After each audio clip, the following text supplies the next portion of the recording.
Olá pessoal, vamos falar sobre as atualizações da NR1, que fala sobre o risco psicossocial. Dia 29/11 de 2024, o governo publicou no site que, a partir do dia 26 de maio de 2025, as empresas brasileiras terão que incluir a avaliação de riscos psicossociais no processo de gestão de segurança e saúde do trabalho.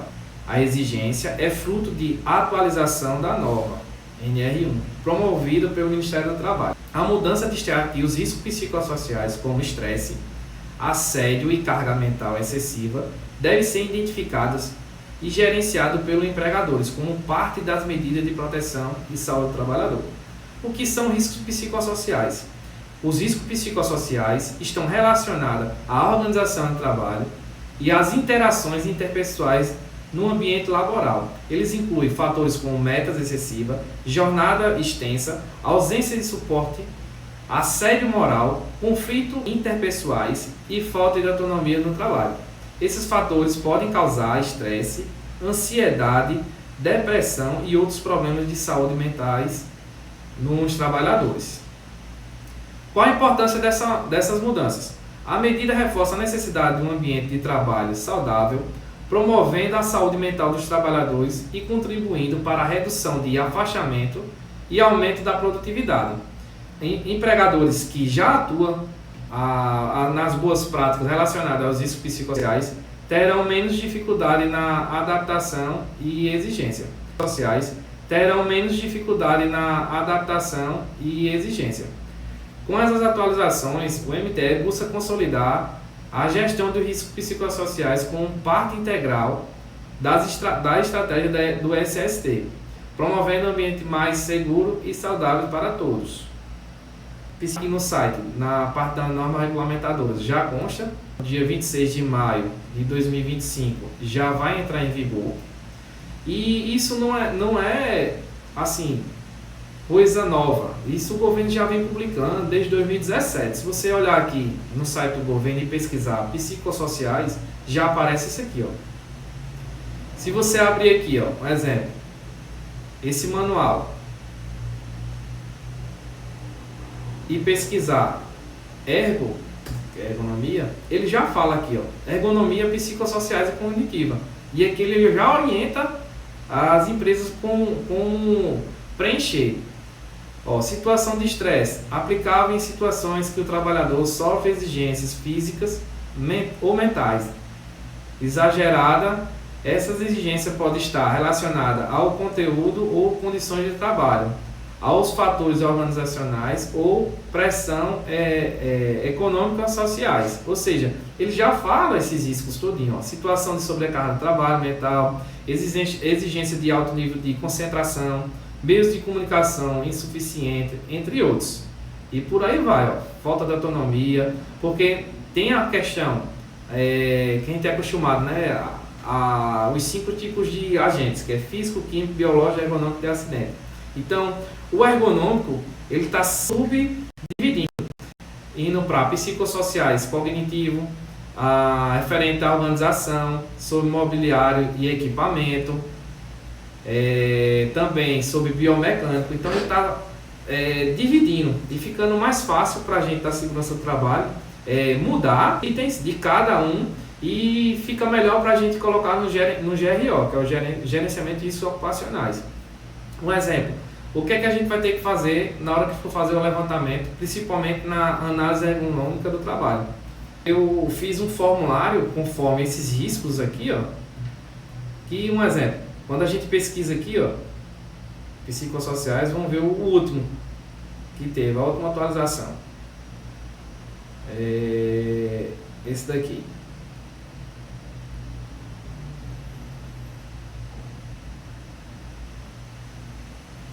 Se a gente pesquisar ergo, pronto, também já consta. E se quem tem software de segurança do trabalho e for pesquisar isso aí, já aparecem esses riscos. Então, ele já existe. Não é de agora que o pessoal está todo com a mão na cabeça, e agora como é que eu vou fazer? Não, mas já tem. Inclusive, muita gente já vem aplicando. Só não assim, com mais eficiência, né, de colocar no GRO. Mas muita gente já vem colocando. Nos meus programas desde 2022 que eu já venho colocando. Então, aqui um exemplo. Quando a gente for visitar uma empresa, que for verificar um exemplo, uma construção civil, que a gente vai verificar o servente. Então, o que é que a gente tem que fazer? Pegar pelo menos 2 serventes e fazer uma entrevista com ele. Eu tenho até um formulário que eu uso. Esse daqui. Que aqui vai ter a matriz de risco, onde vai ter a severidade e a probabilidade. Onde aqui vai ter umas perguntas que a gente vai fazer. Pode ver, ó, que ele fala conforme lá aquela tabela. Tá vendo? Referente à temperatura, a gente vai perguntar: a temperatura do ambiente de trabalho é adequada para a sua atividade? Então a gente pergunta ao funcionário. Então ele vai dizer sim, sempre, na maior parte do tempo. Algumas vezes, raramente. Então, com isso aqui a gente vai verificar. Também a gente consegue verificar com o levantamento quantitativo. A gente bota o termômetro de UTG. Então, vai verificar se está alto ou está baixo, para poder a gente fazer as medidas de controle. Umidade também a gente vai verificar, iluminação, reflexo. Então, tudo a gente vai olhar. Aqui, em carga mental excessiva de trabalho. Você se sente frequentemente sobrecarregado com suas tarefas? Então, a gente vai perguntar ao trabalhador. Geralmente, nessa parte aqui, os trabalhadores começam a querer brincar com as perguntas. Então, a gente tem que falar para ele que é um documento sério, precisa fazer as perguntas que o resultado dê conforme, para poder a gente fazer um gerenciamento tranquilo. Então a gente vai perguntar a ele: o seu trabalho exige realização de múltiplas tarefas ao mesmo tempo? Você tem tempo suficiente para realizar suas atividades sem precisar fazer hora extra ou levar trabalho para casa?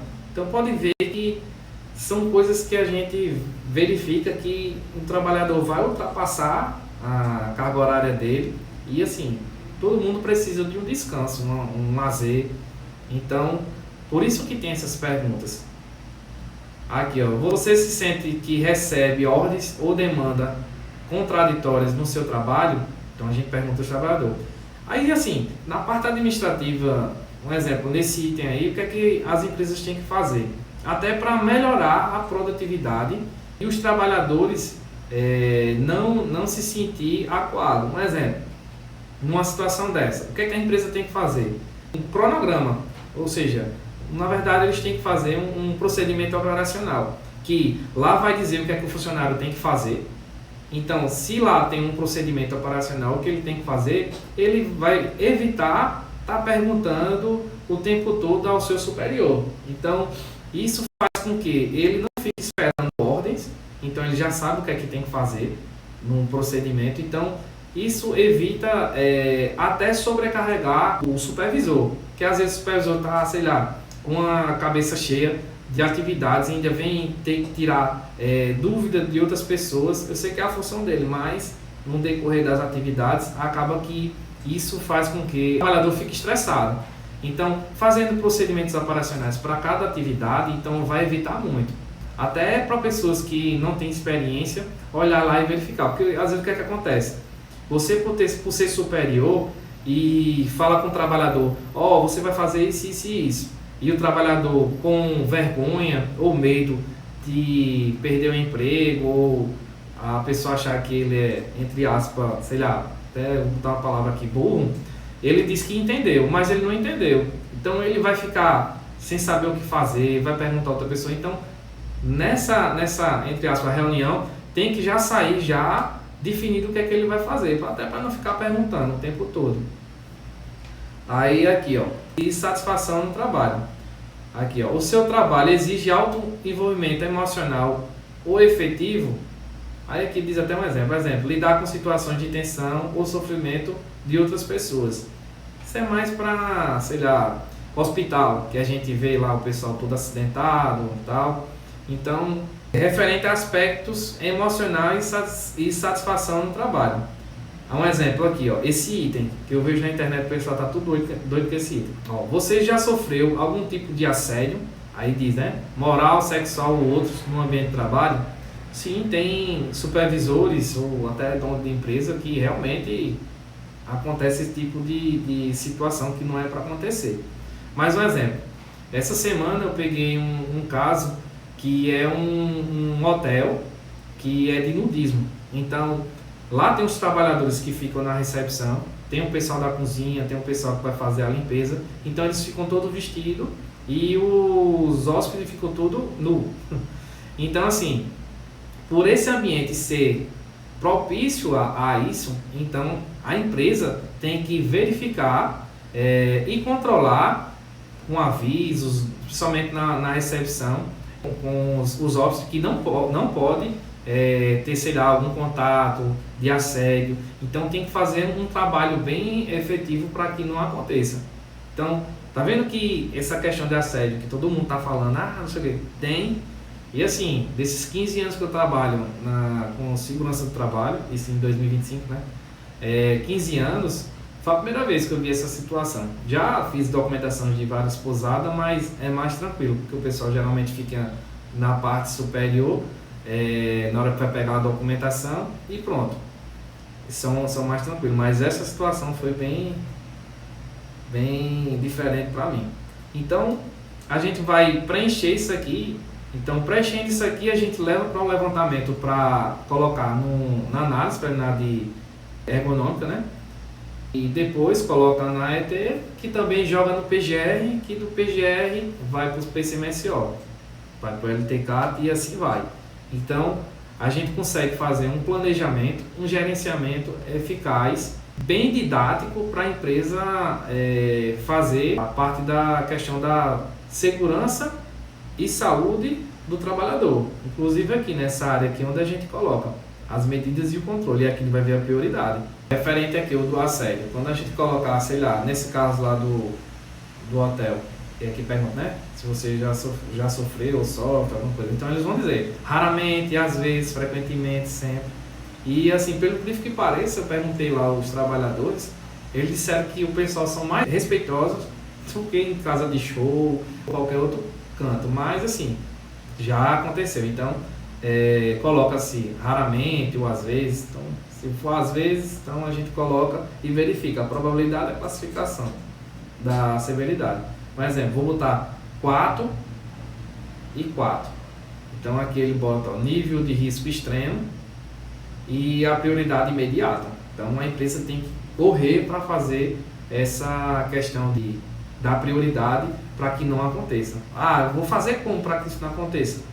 Como eu já falei, fazer informativos na hora que o pessoal está chegando na recepção, então já diz a ele, aqui é assim, assim, assim, assado, não pode fazer isso, não pode aquilo. Então isso vai diminuir. E sempre reforçar uma mensagem lá no quarto também. Geralmente o pessoal bota o cardápio, então coloca lá também. Então tem como se fazer o controle. Vai ser 100%? Não, mas dá para, sei lá, até 70%, 80% conseguir diminuir para que não aconteça isso. Beleza, galerinha? Então, é mais ou menos isso. Vocês têm que ver a função e sair perguntando. Se tiver 10 funções, essas 10 funções vão ter que perguntar a respeito. Lembrando que 2 pessoas para poder fazer a avaliação em cada função. Tranquilo? Até mais.